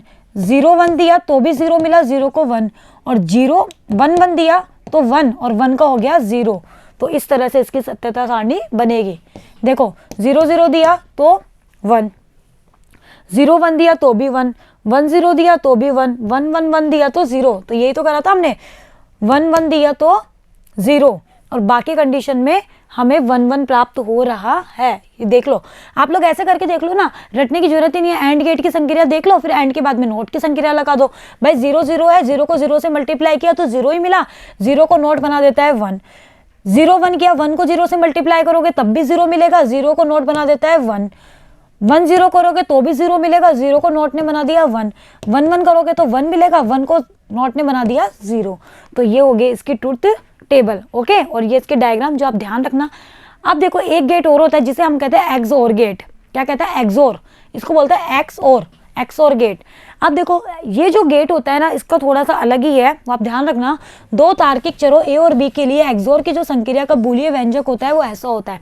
देखो मैंने आपको जब एंड गेट पढ़ाया था, और गेट पढ़ाया था, तो मैंने आपको कहा था कि एक तो होता है प्लस, और इस प्लस के आगे ये लगा देते हैं ना प्लस के ऊपर एक गोला, तो ये अलग ही चीज हो जाती है। इसी ये आपने अगर ए और बी के बीच में सिंपल प्लस लगाया तब तो बना और गेट, बना ना। लेकिन अगर इस प्लस के ऊपर आपने ये गोला लगा दिया ना, तो ये गेट ही चेंज हो गया, ये बन गया एक्सओर गेट। क्या बन गया बच्चों? XOR gate. ओके, फिर ये आपका और गेट नहीं रहा, ये एक्सओर बन गया, एक्सओर बन गया। अब देखो इस द्वार में निर्गत तभी प्राप्त होता है जब आपका ये जो एक्सओर बनेगा ना, इसका निर्गत आपको तभी प्राप्त होगा जब आपका ए और बी में से केवल एक ही वन अवस्था में, यानी कि जो ए और बी हम यूज कर रहे हैं ना, इनमें से एक ही वन अवस्था में होना चाहिए। यदि दोनों ही 0 है या दोनों ही 1 है तो हमें निर्गत 0 ही प्राप्त होगा। इस द्वार की सत्यता सारणी ऐसी है, यानी कि 0 0, दोनों 0 0 है तो भी 0 मिलेगा, दोनों में से कोई एक 1 है तो 1 मिलेगा, और दोनों 1 है तो भी 0। मतलब दोनों सेम ए और बी सेम है तब तो हमें मिलेगा 0, और दोनों अगर डिफरेंट है तो मिलेगा 1। दोनों 0 0 तो भी 0, दोनों 1 1 तो भी 0, और दोनों में से कोई भी एक 1 है तो 1। अब इसके अभी हम करते हैं कि ऐसा क्यों बना। इसका जो सिंबल होता है वो इस तरह का होता है। आपका जो और गेट होता है ना, ये इसके आगे ये लगा दिया जाता है तो ये एक्सओर बन जाता है। क्या बन जाता है? एक्सओर। और प्लस के ऊपर गोला लगा दिया जाता है तो ये इसका बूलियन व्यंजक बन जाता है। इस द्वार के लिए प्रतीक चिन्ह में दर्शाया गया है। अब देखो ये हमने कैसे निकाला, ठीक है। इसके जो होता है ना, ये जो संक्रिया हम यूज कर रहे हैं ना, इस संक्रिया का मतलब होता है ये जो हमने ए एक्सओर बी यूज किया है ना, इसका मतलब होता है, अगर आप इसको खोलो तो इसका मतलब होता है A B bar plus A bar B, यानी कि पहले तो ए रखो, बी का तो कर दो बार, प्लस ए बार और बी कर दो। अब निकालो आप अपनी सत्यता सारणी इस फॉर्मूले से। इसको खोल दिया हमने इससे, ए बी 0 0, पहले तो आप ए बी लिख लो, ए बार निकाल लो, बी बार निकालो। बार का मतलब क्या हुआ कि उल्टा कर दो, 0 है तो 1 कर दो, 1 है तो 0 कर दो। 0 का कर दिया 1, 0 का कर दिया 1। अब ए बी बार कितना आया? ये तो रहा आपका बी बार और ये रहा आपका ए, इन दोनों को आप करो मल्टीप्लाई।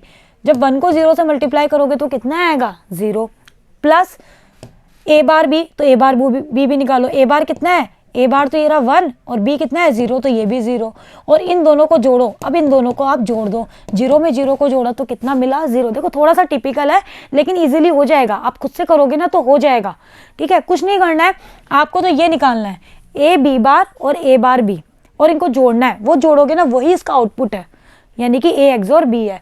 तो ए निकाल लो, बी निकाल लो, ए बार निकाल लो, बी बार निकाल लो, ए बी बार निकाल लो, ए बार बी निकाल लो, और फिर इन दोनों को जोड़ दो। देखो एक और समझते हैं, जैसे ये 0 है, ये 1 है, 0 का हो गया 1 ए बार, 1 का हो गया 0 बी बार। अब बी ए इंटू बी बार, तो ए तो रहा 0 और बी बार कितना है? 0, तो 0, 0 को 0 से मल्टीप्लाई किया तो 0। ए बार कितना है आपका? 1, और बी कितना है? बी भी है आपका 1, तो 1 को 1 से मल्टीप्लाई किया तो 1, और 0 में 1 को जोड़ा तो 1। तो इस तरह से आप निकाल के देखना। तो बताओ, दोनों 0 तो भी 0, दोनों 1 तो भी 0, और दोनों में से एक भी 1 तो 1 1।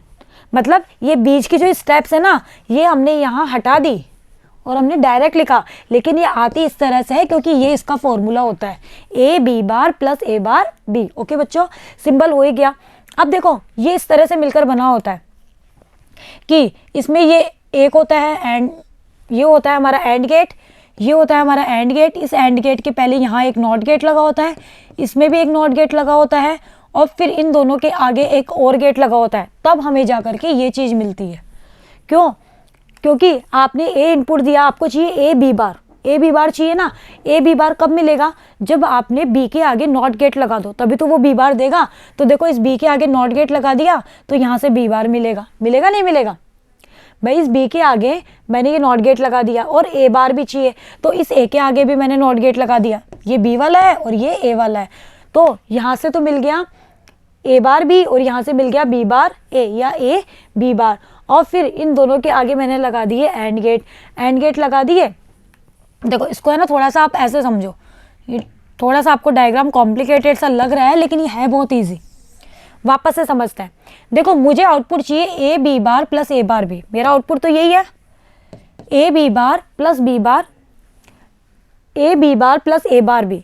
अब देखो मैंने इनपुट दिया ए, ये रहा मेरा इनपुट ए, ठीक है।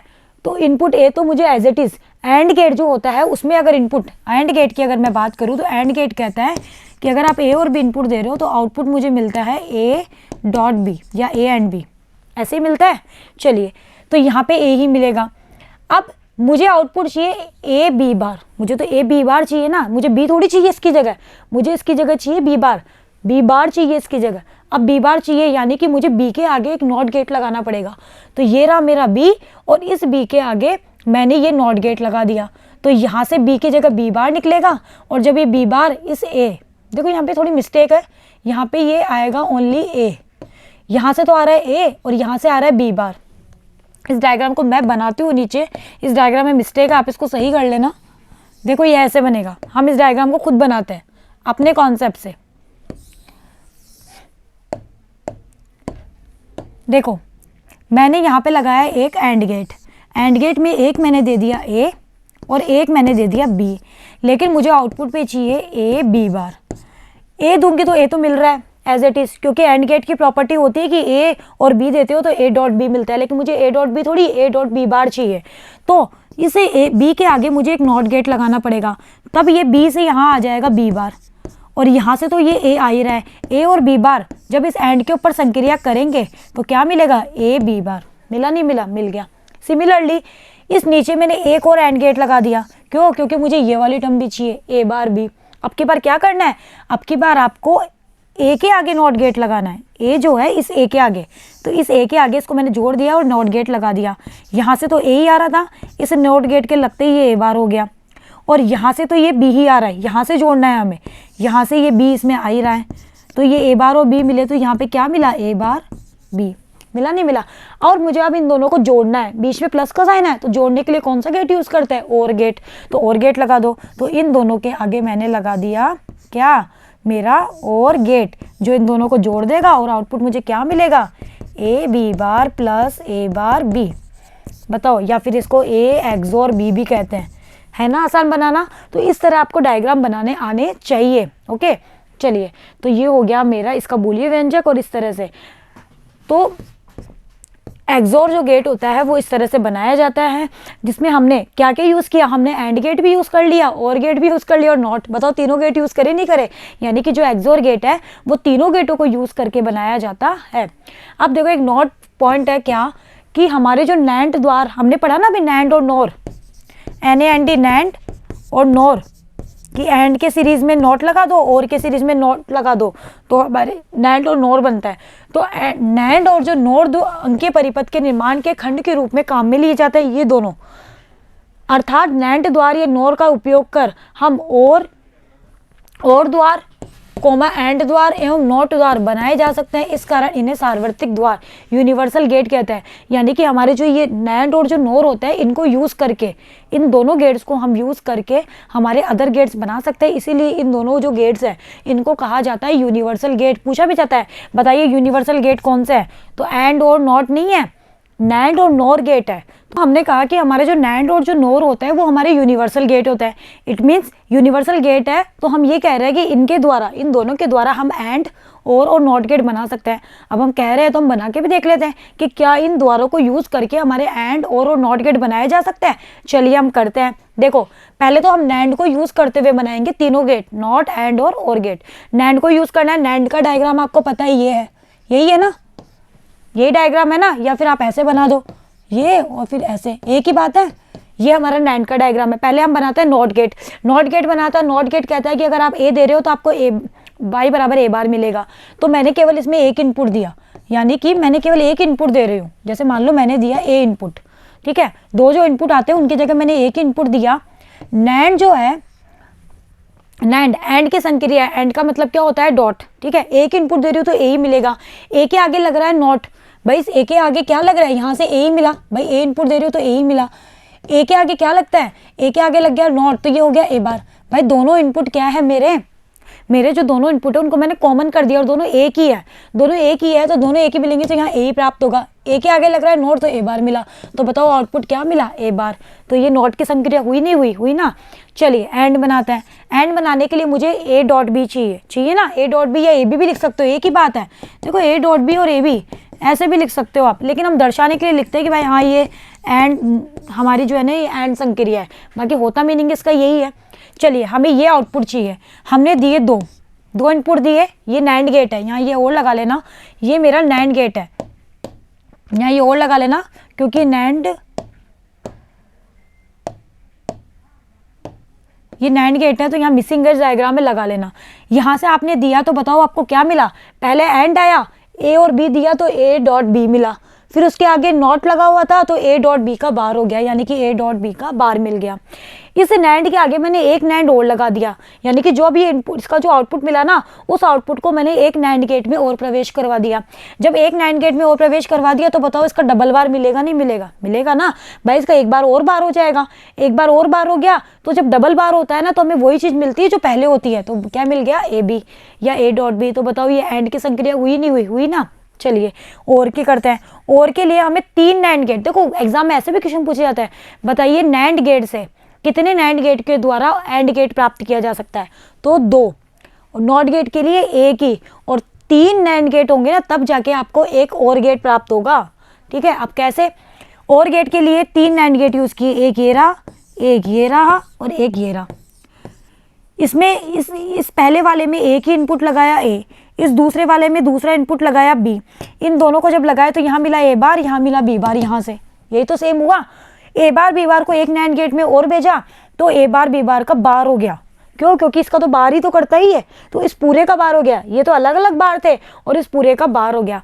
अब देखो इस पूरे के बार से तो आपको ये नहीं मिला ना ए प्लस बी, मिला क्या, और की संक्रिया तो ये कहती है कि मुझे तो ए प्लस बी चाहिए, लेकिन यहाँ से जो मिल रहा है वो तो कुछ और ही है, लेकिन इसका और इसका मतलब एक ही होता है, यानी कि आप ए प्लस बी को ए बार प्लस बी बार का बार लिख सकते हो। अब आप अभी तो नहीं समझ पा रहे कि ऐसा क्यों, लेकिन अगर आप एक ट्रूथ टेबल बना के इस चीज़ को सॉल्व करो और इस चीज़ को सॉल्व करो तो दोनों से रिजल्ट सेम ही आएंगे। ओके, तो देखो कैसे, ये देखो यहाँ से ये इसका मतलब यही होता है, हम इसको ट्रूथ टेबल से प्रूफ करते हैं, A B A bar B bar A bar B bar और फिर इस पूरे का बार, यही तो चाहिए हमें।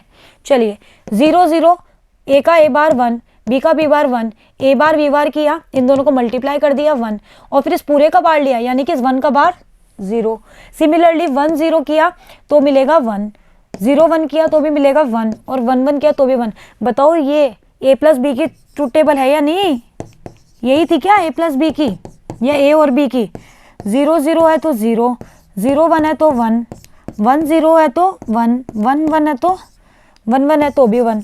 बताओ यही मिल रहा है क्या, तो बताओ दोनों की ट्रूथ टेबल समान, यानी कि दोनों जो बूलियन व्यंजक है वो समान है, यानी कि हमें एक चीज़ यहाँ से और मिली, ए प्लस बी को हम ए बार डॉट बी बार का होल बार भी लिख सकते हैं, और ये टेबल आप यहाँ से निकाल, और बताओ इस डायग्राम से भी हमें यही मिल रहा है, नहीं मिल रहा, यानी कि ये हो गया और गेट। तो 3 नैंड गेट मिलके एक और गेट बनाते हैं, 2 नैंड गेट मिलके एक एंड गेट बनाते हैं, और एक नैंड गेट जो होता है वो हमारे नॉट गेट के तुल्य होता है। ओके, चलिए तो बताओ नैंड हमारा यूनिवर्सल हुआ नहीं हुआ, क्योंकि हमने इससे तीनों प्राप्त कर लिए। चलो अब नॉर को भी देख लेते हैं कि क्या नॉर से भी हमें प्राप्त होता है, तो नॉर के द्वारा बनाते हैं। देखो ये पहला जो डायग्राम है वो है मेरा नॉट का, ये मैंने लगा दिया नॉर गेट, ये नॉर गेट है। तो यहाँ से एक इनपुट दिया तो वाई मुझे वापस क्या मिला, ए बार मिला, नहीं मिला। तो ये बताओ ये नॉट का हुआ नहीं हुआ, क्योंकि जब भी आउटपुट ये होता है तो ये नॉट गेट ही होता है। अगर 3 को यूज़ करते हो आप, 3 को यूज़ करते हो ना तो आपको मिलता है and gate. 3 NOR gate use करते हो तो मिलता है एंड गेट। अभी आप खुद करेंगे, ये आपके लिए होमवर्क है कि क्या सच में ऐसे मिल रहा है। देखो ये एक NAND gate, sorry NOR gate, ये दूसरा और ये तीसरा, 3 नॉर गेट को यूज़ करने पे आपको ये संक्रिया मिल रही है। यहाँ से एक को यूज़ करा तो ए बार मिला, यहाँ से बी को यूज़ करा तो बी बार मिला, और इन दोनों को इसमें प्रवेश करवाया तो ए बार प्लस बी बार मिला। क्योंकि और जो ये मेरा नैंड, ये मेरा जो नॉर गेट है वो और एंड से मिलकर बना है, नहीं बना, पता है इतना तो आपको। तो ये मिलेगा ए बी, यानी कि ए डॉट बी, यानी कि एंड गेट। तो ये हो गया एंड गेट के लिए। और 2 नॉर गेट यूज़ करते हो तो मिलता है आपको और गेट। क्या मिलता है, और गेट। क्योंकि ये संक्रिया मिली तो अब आप इसकी प्रैक्टिस खुद करोगे, खुद करके देखना कि क्या हमें ये मिल रहा है। क्योंकि जब तक आप इन डायग्राम्स की प्रैक्टिस नहीं करोगे तब तक आपका गेट वाला टॉपिक क्लियर नहीं होगा। मैंने बहुत अच्छे से आपको पढ़ाया है, आप एक बार और बुक से पढ़ना और फिर इनकी प्रैक्टिस करके देखना। अब ये दोनों मैंने आपके लिए छोड़े कि क्या हमें यही मिल रहा है, और ये जब भी मिल जाए बूलियन व्यंजक तो ये तो मेरा और गेट, ये मिल जाए तो एंड गेट, और ये मिल जाए तो मेरा नॉट गेट होता है। ओके बच्चों, तो यहाँ पे ये सब दे रखा है थ्योरी, लेकिन आपको इस थ्योरी को छोड़ते हुए खुद के दिमाग से इसकी प्रैक्टिस करनी है। ओके बच्चों, तो इसी के साथ ही हमारा जो ये इलेक्ट्रॉनिक्स का चैप्टर है इसका थियोरेटिकल पार्ट कंप्लीट हो जाता है। हम लोगों ने आज, हमारा जो टॉपिक था वो लेंथी जरूर था लेकिन बहुत ही इंटरेस्टिंग था। तो हमारा जो इलेक्ट्रॉनिक्स है 16 चैप्टर वो हमारा कंप्लीट हो चुका है। अब हम करेंगे इसके न्यूमेरिकल पोर्शन को। तो तब तक आप लोग सारे जो भी टॉपिक है उनके कॉन्सेप्ट को समझिए, उन पर बेस्ड न्यूमेरिकल करते रहिए। इन जो गेट्स है इनके ऊपर भी बहुत अच्छे क्वेश्चंस आते हैं, आप लोग करिएगा। अपनी बुक में जो क्वेश्चंस है उनको करके देखिएगा कि क्या ये सच में ऐसे ही हो रहा है। ओके बच्चों, तो बने रहिएगा मेरे साथ, मिलते हैं नेक्स्ट वीडियो में।